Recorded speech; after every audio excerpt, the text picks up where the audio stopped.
Hello everybody, welcome back. My name is Winback, and on today's episode of Grim Dawn, I have taken our Pyromancer all the way up to level 87, and we've started working in the ultimate difficulty. Sorry if I'm a little bit winded, trying to exercise and be a healthy person. It is a YouTube video though, so feel free to like, comment, subscribe your heart out. Tell me all the things that you would do differently. Tell me all the things I didn't tell you that you want to know about. And let's get down to business. This build is a glass cannon though. Just like I said, it is very, very, very squishy, so a lot of movement is required to stay alive, and especially in Ultimate, things are going to be rough as they come. Luckily, a lot of the little enemies still aren't too difficult for us to deal with. Our big tanky enemies, like our armored zombies, or big bulky brutes, as they are, usually get deleted by the Doom Bolt. Thank God for that, because I do not want to spend 20 minutes every time I see a big guy coming my way with a shield. That is absolutely not how we do things. I am sacrificing a lot of energy on this build, unfortunately, for some more resistances. So we did take a little bit of a dip in the energy bar, which is why it is disappearing so fast. But at the same time, I'm okay with that because I can stay alive as long as I need and pop a green potion if I really feel the need to. We're still looking for a lot of gear that is going to round out this build because at the moment we're using some not great stuff. But at the same time, nothing in my gear right now is terrible. It all serves some form or function in the build, and that's either keeping us alive or helping us do enough damage to stay alive while everybody's running at us. There were a couple pain points in this build, in this difficulty, sorry, up to here. When it comes to Ultimate, especially with this build, you do have to learn a couple patterns and pay attention to what you're doing, so definitely remember that you will be dying if you play this. You know, unless you're just a god. When I started this during some time in Whitemire and that whole opening area, there were a couple enemies with ranged attacks that would take off like 20-30% of my health, and these were just kind of like wimpy little ranged mosquito dudes. So it is definitely highly recommended that you come into Ultimate, I would say 80 or even 85 if you want to be really safe, and make sure your resistances are very well taken care of, because if you're jumping the gun coming into Ultimate because you want some better gear, you're probably gonna get smacked down really, really hard. Trust me, I know. It happened to me multiple times. A lot of the enemies that we're playing have some form of, you know, auto attack speed slow, which is horrible for this build. It is... oh, okay. I don't want to get hit by a bunch of ranged attacks, so we're going to have to use the terrain here to dodge some of his stuff and outrange him. Oop, ow. Ow. Okay, just like that, all of our health is gone from one shot that we can't avoid. Ugh, just gotta keep dodging, diving, dipping, ducking. You can dodge a wrench, you can dodge a giant green flamethrower. Alright, where's the meteor rain? I know you got it, you're gonna use those. Alright, I'm okay with that. Oop, there it is. He shot up into the air, so we just gotta blink out of that. Oh god. Oh god, no, don't flamethrow me. Oh, nope, nope. Ow. Gotta reduce his resistances with our Sigil of Consumption. Don't get flame thrown. Give him a lightning bolt. Dodge the meteors. We are almost out of energy, too. Look at that.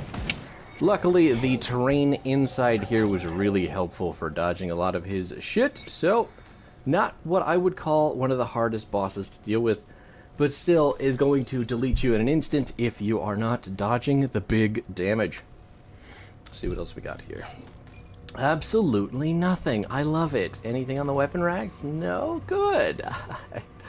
So happy. I'm just here for the experience from the missions and the random purple crap that will fall off of some shrines, some big enemies, some randomly generated boxes.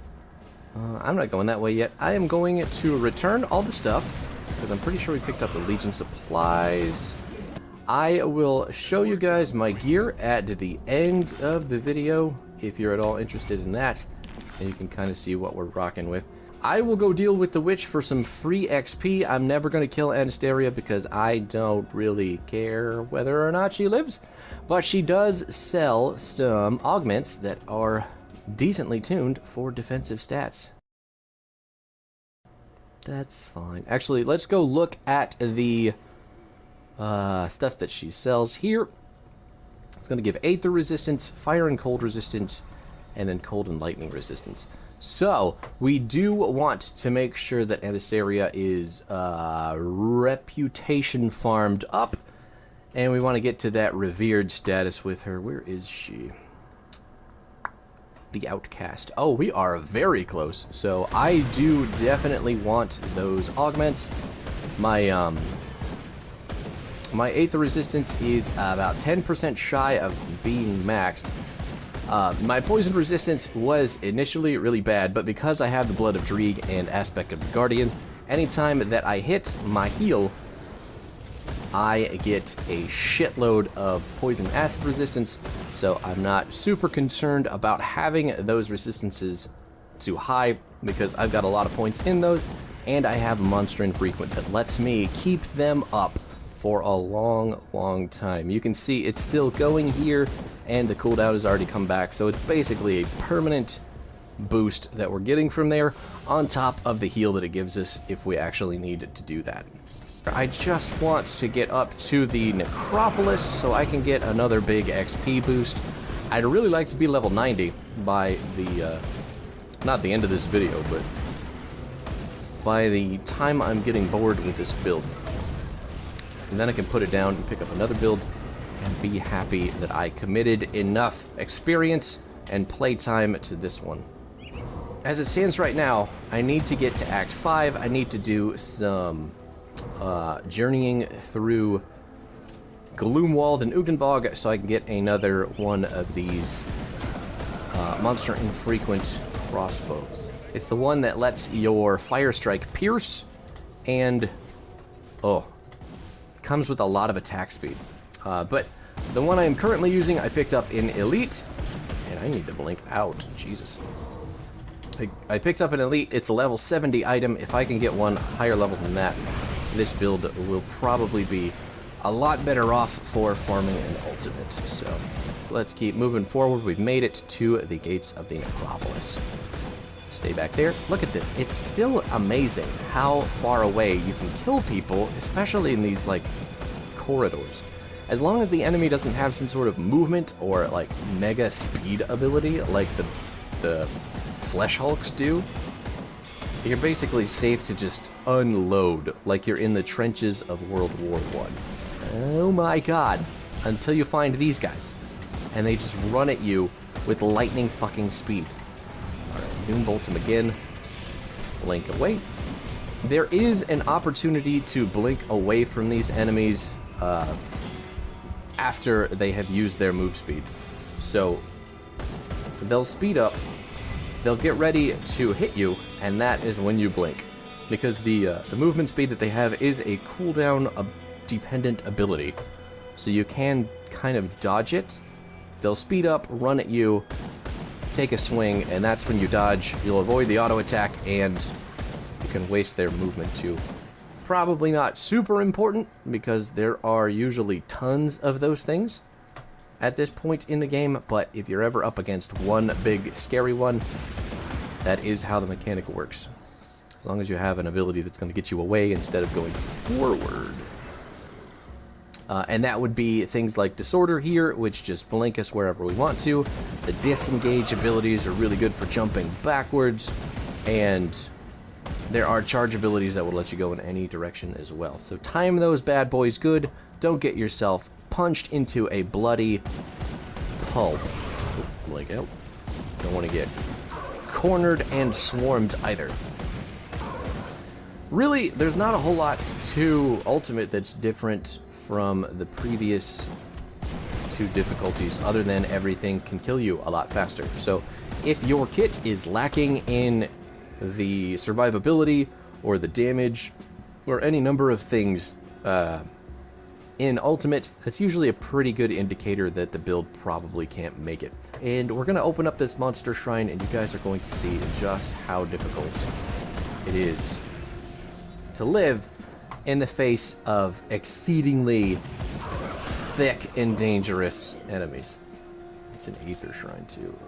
Ugh, it's going to be terrible. I know. It's going to spit out a ton of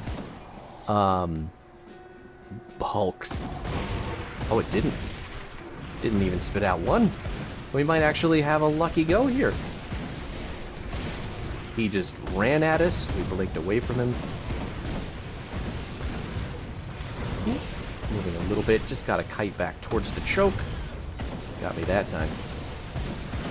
And luckily, since all of our abilities pierce, if we're hitting one guy, we're hitting everybody. Get out of here.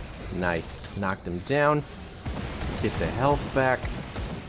Running out of blue stuff, green stuff again. Energy. You know what I'm talking about. Got 2 purples too. Let's see what we got.